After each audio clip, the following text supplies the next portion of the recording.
Welcome back to another episode of No Bolts Left Behind. I only have a little bit of work left to do on the 68 Mustang. I've been driving this thing as much as possible, trying to shake it down. And so far it's been, the engine's been running great, but I've been having some issues with the power steering.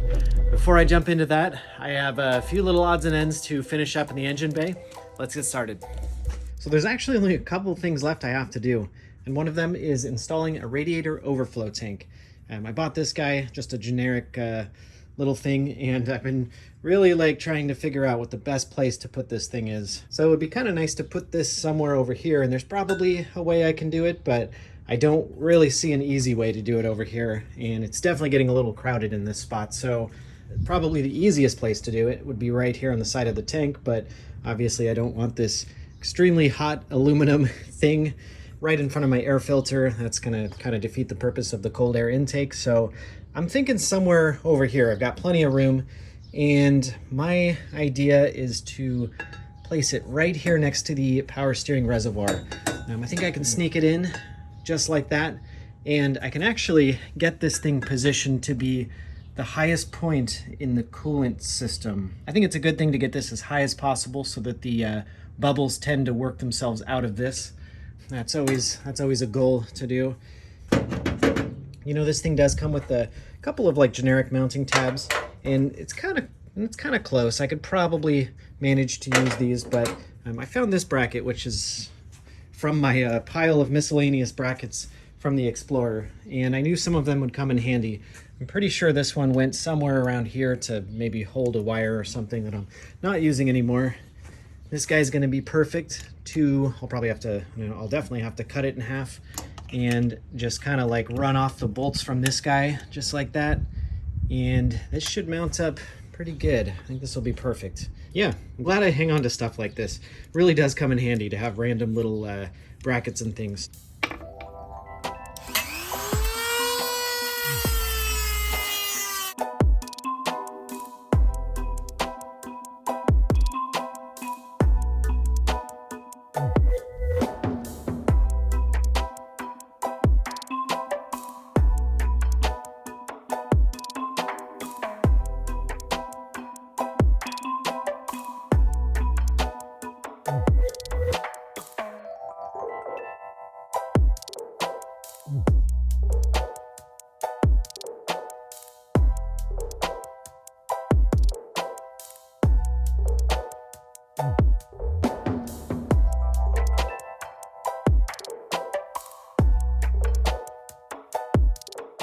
Alright, so we're picking up where we left off on the power steering in the last episode. First thing I gotta do here is remove this top portion, get ready to weld on this guy right there.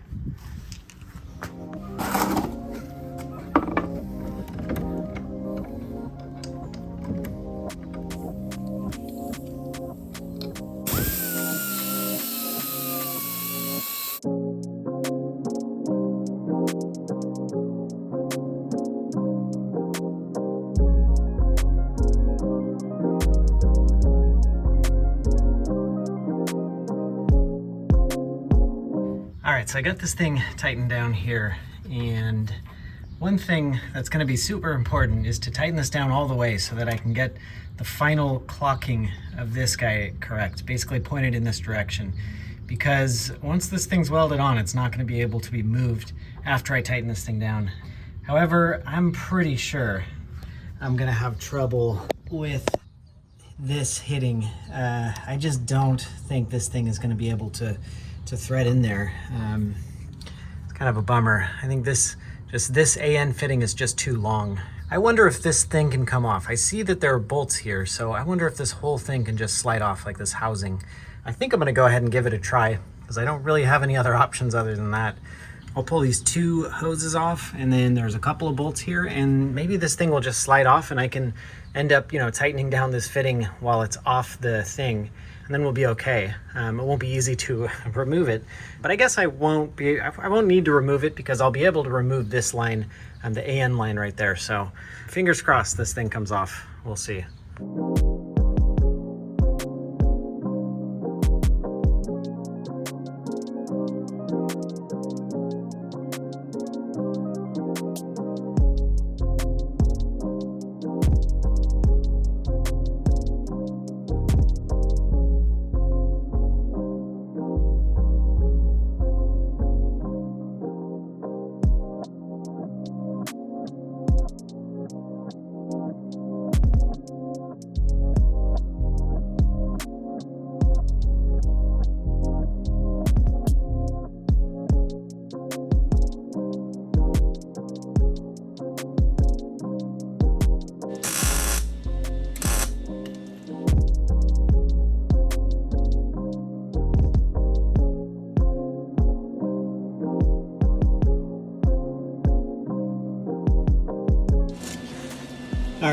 I got it started. It's going okay, but I forgot to turn the gas on for this first part, so this actually got pretty poorly welded. So I'm gonna go ahead and grind this off, and then I'll do some good welds on there.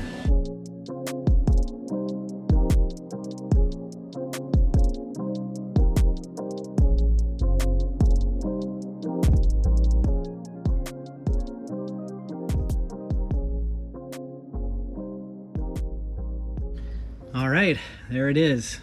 It's not pretty, but I'm sure it's gonna hold all of the pressure I need it to. So yeah, I think we're good. One thing I did do, I don't know if you can see, but this passage here is just a little bit smaller. In fact, it's actually quite a bit smaller than this passage and this passage. So there is a little bit of a like a restriction there. And I actually did that on purpose. I got a smaller sized fitting here to try and maybe cut down on some of the pressure, because you know, old power steering stuff uses a lot less pressure, maybe something like half or 30% less pressure than what new pumps put out. So I was thinking maybe I'd be doing myself a favor and cutting down a little bit of pressure there. It's kind of like shooting from the hip here. I don't know how much pressure it's taking down, but maybe it'll help.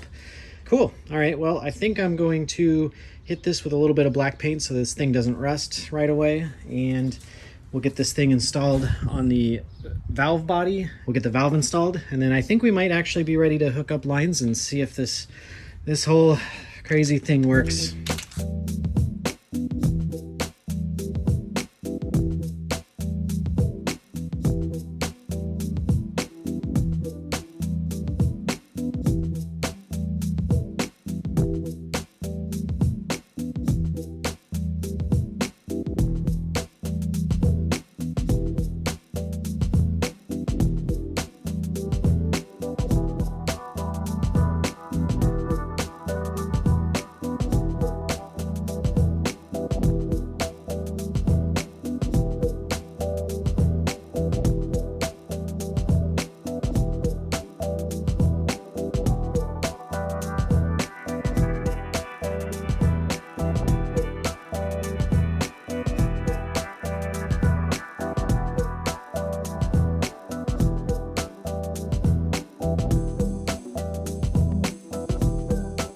All right, I got everything hooked up. I got the return line here, got the pressure side hooked up, and I got all of the hoses hooked up down there. So kind of the moment of truth here. I'm a little bit nervous, honestly. I have no idea if these pressures are gonna be good or if there are leaks. I took a lot of stuff apart here. So there's a little bit of conversion. I welded the fitting, of course. So man, I guess let's give it a try. There's not really anything else left to do. Yeah, fingers crossed.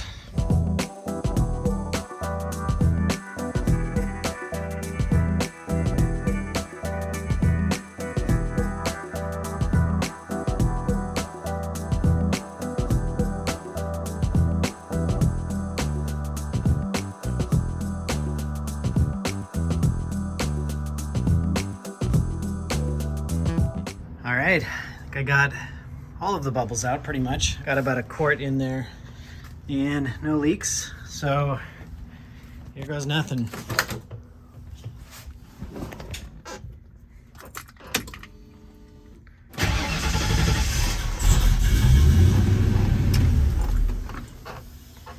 You know, I should probably put on the belt that drives the power steering pump. Let me do that real quick. All right. Got the new belt on. Let's give this another try.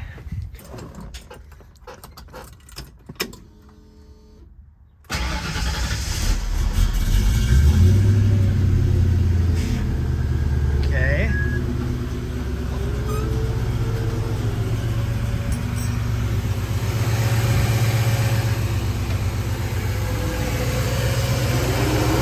Well, I can see fluid moving. No leaks up here so far. Oh, got a little leak. Oh shoot. Got a leak. Where?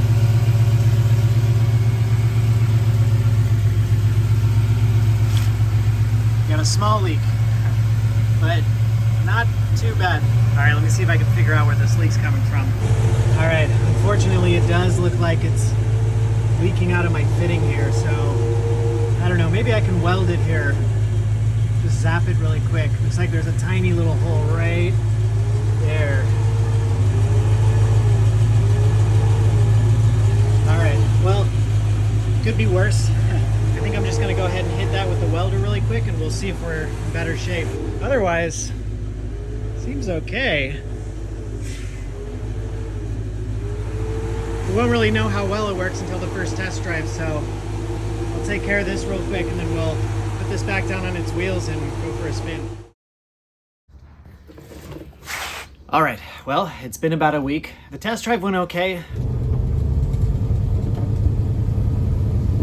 The steering was a little loose. There was a weird clunking noise. And I could never get it to stop leaking completely. And I was ready to live with that, at least for the time being. But the one thing I could not fix was the left and right balance in the steering. I took apart the valve maybe half a dozen times and adjusted it every way possible, but it always ended up turning left way too easily and right turning would be way too hard. And the worst part was if you took your hands off the wheel, the car would actually swerve to the left, sometimes pretty violently, which was a little bit sketchy. And I filmed a whole nother episode of my pain and frustration trying to solve this problem, but I'm gonna spare you and skip right to the part where I give up on all of that old power steering stuff and pull the trigger on a Borgeson quick ratio power steering box. Let's get started.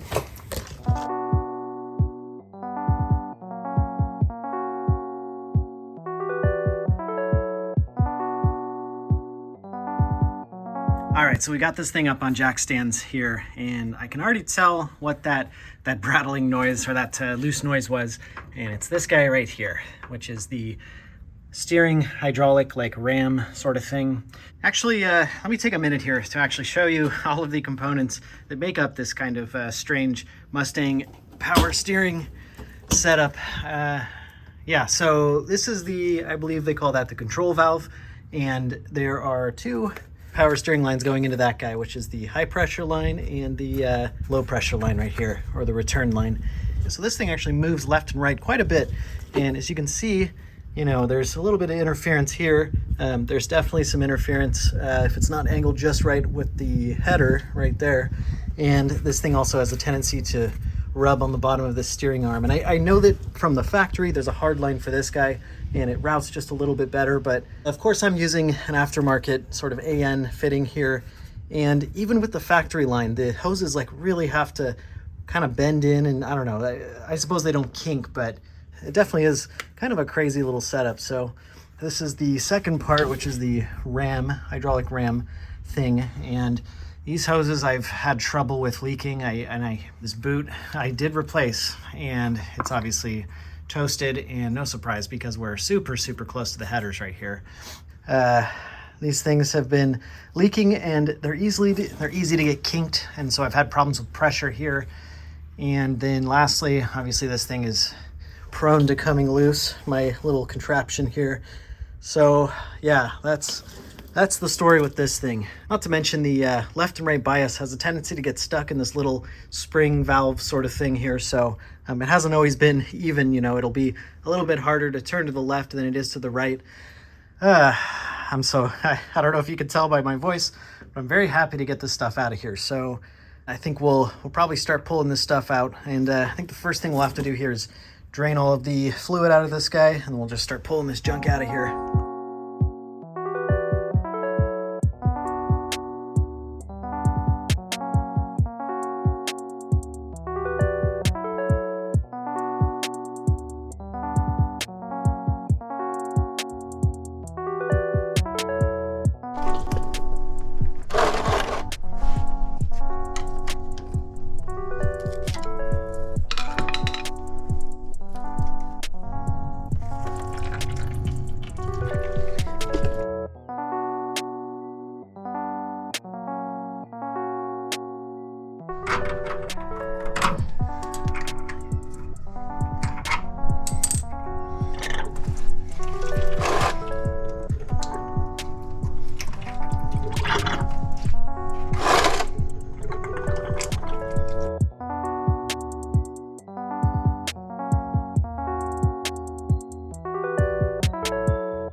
All right, so here's the Borgeson power steering box, which replaces the original box, pressure valve, hydraulic cylinder, and combines it all into one simple piece right here.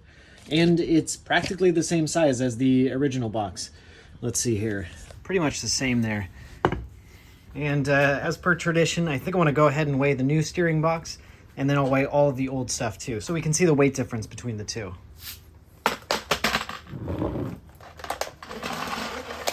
All right, looks like we got 15 pounds, almost right on the money for the old stuff. Oh, you know what? Wait. There we go. Almost 16 pounds, 15 and 3/4.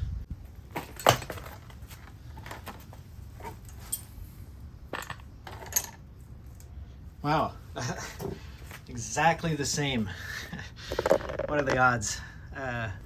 All right, so the next thing I'm gonna do is try and remove this Pitman arm here. And unfortunately, it's just a little bit too big for my largest sockets. So 32 does not fit. I don't know, maybe it's like a 30, it's probably like a 33 or a 34. And the biggest standard I have here is 1.25 inches, and it's a little bit bigger than 1.25 inches. I'll have to guess like 1.5 inches or something like that. So before I go to the store and buy whatever larger socket it needs, I'm gonna go ahead and try and get it off with super wrench. Right there, this big boy. Anytime I have an excuse to use this thing is good.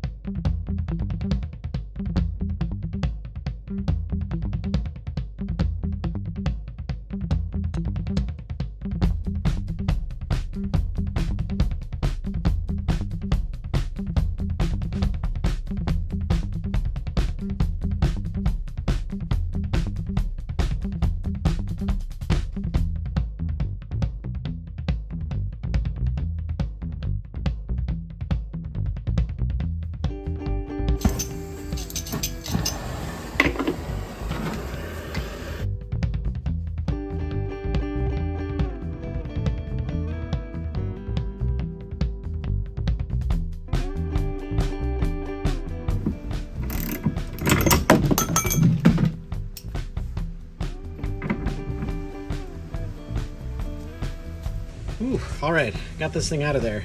This thing was really stuck. At one point I was certain I was gonna break that thing, but heat is the key. I'm starting to learn that when you got stuck things, just hammer them with the blowtorch. All right, I guess I gotta get this thing out of here too.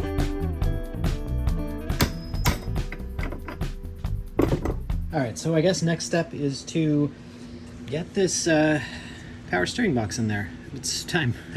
I think it's about time. And I think that I might need to do a little bit of adjustment on my steering column. Let me see here. Yeah, it's not much, but there is, it's like a couple inches of length here. So I think the method is, as per the instructions here, with power steering, you need to, there we go, gently tap on the rag joint flange at the base of the stock column to collapse the column in on itself.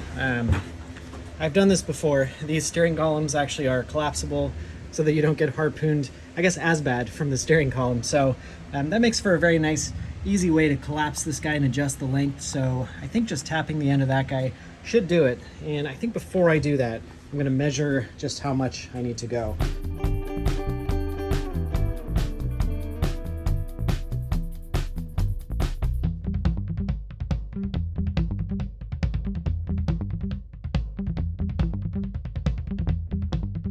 All right, well, just shy of 4 inches. All right, let's see, do we have that much room to go on the steering shaft? I think it's gonna be okay. Yeah, I think we'll be okay. The instructions did mention that you might need to cut some of the steering column, like the outside tube, but on mine, it doesn't seem like I need that. I think I just need to tap that bad boy in there about, let's see if I can get a focus on it. There we go. You just need to tap that in there about 4 inches, which is going to be pretty close to all of it, but should have a little bit of room to spare, and we should be good.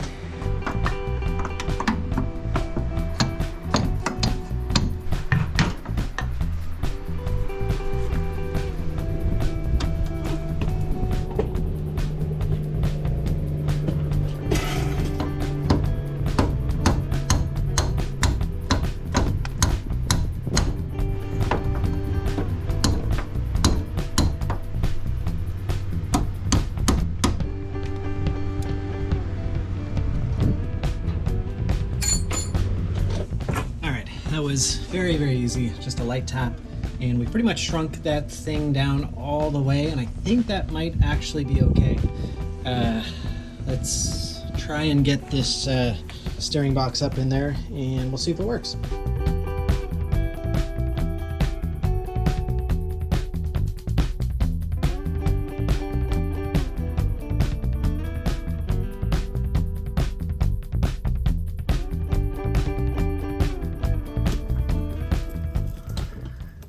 All right, that was pretty easy actually. It's bolted right in, and I got this guy sitting nice in there and lined up with the steering shaft. I still have to bolt in the rag joints, but that should just be a couple bolts there. So I think next I want to put the delete kit thing on here, and we'll maybe figure out where we're going to put this Pitman arm. All right, so I think this thing pretty much just twists on here. Not really much more complex than that. All right, there we go. Man, I cannot tell you how happy I am to see all of that crap, all of that leaky old craziness out of here, and just a simple little normal power steering. All right, cool. Let's get this thing pulled, I guess pulled off of here. And before I tighten this thing on, I'll get the Pitman arm on there, and we're almost there, I think. That's just about everything.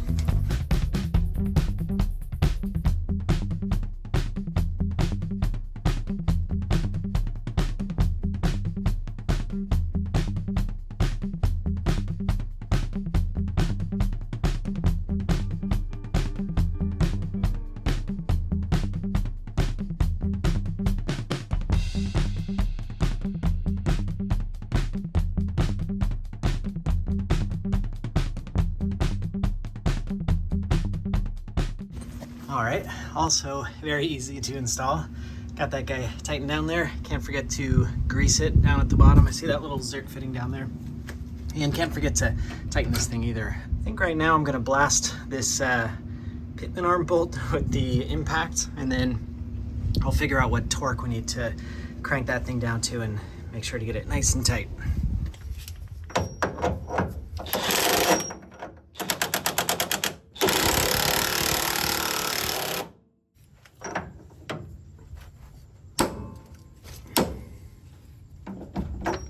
Whew, okay, 150 to 225 foot-pounds, and my torque wrench only goes up to 150, so I cranked it all the way up and I made it click, and then I actually just went a little bit beyond 150, so it's probably somewhere around like somewhere between 150 and 225 for sure. I guess that's almost it. I just have to connect the rag joint, and then of course I have to connect the hoses and tighten this guy down, but we're looking very close to our first drive, which is pretty freaking exciting.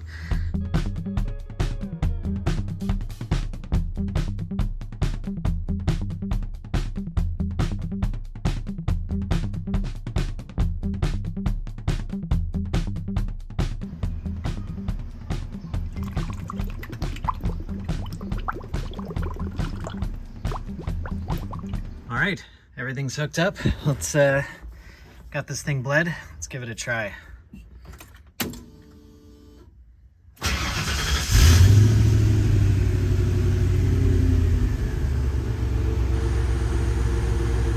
Feels pretty good. Feels like power steering. Definitely a lot more resistance, which I think is good. I think that's going to make for a little bit better steering feel.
All right, just got back from the test drive, and I'm not sure how obvious it's going to be on video.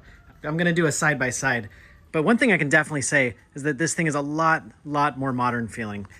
It does have a quicker ratio, and it might not be a huge difference, but the feel of the steering is way more predictable. So it feels a lot more like a modern car, and it's like easier to drive. I'm not sure if it was because of my modern steering pump that was causing this thing to be really twitchy, especially on the highway. It was a little bit sketchy. You know, you kind of turn the steering wheel a little bit and the car would want to sort of jerk to the right or left or whatever.